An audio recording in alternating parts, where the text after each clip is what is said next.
အခုမြင်တွေ့နေရတဲ့ဒီဗီဒီယိုလေးကတော့မြင်းကလေးလှုပ်ပြီးသားအချိန်မှာဖြစ်ပေါ်လာတဲ့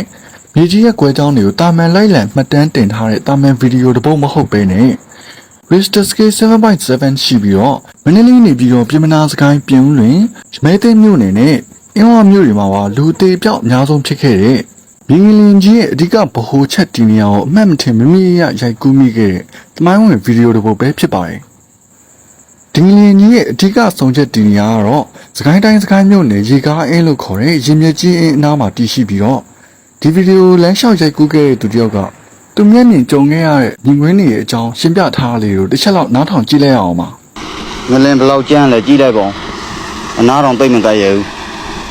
မကြဒါအပေါ်ကရေတွေကအဝေးစီတွေကိုပြန်ဆင်းသွားတာစားစားလှုပ်တော့ရေတွေကအပေါ်ရှန်တက်လာပြီးတော့အင်းထဲကိုရေတွေဝင်သွားအခုတခါငလင်လှုပ်ပြီးတော့အင်းထဲကရေတွေကဥမာကြည့်ကိုအဝေးစီတွေကိုပြန်ဆင်းသွားတာ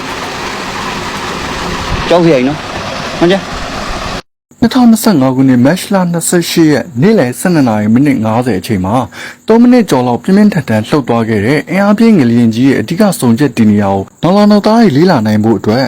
ကောင်းကင်ဓာတ်ပုံဗီဒီယိုများနဲ့တကွတိတိကျကျမှတ်တမ်းတင်ထားစေခြင်းနဲ့လို့ပညာရှင်များကတိုက်တွန်းကြောင်းဖော်ပြရင်းနှုတ်ဆက်လိုက်ရပါတယ်ခင်ဗျာ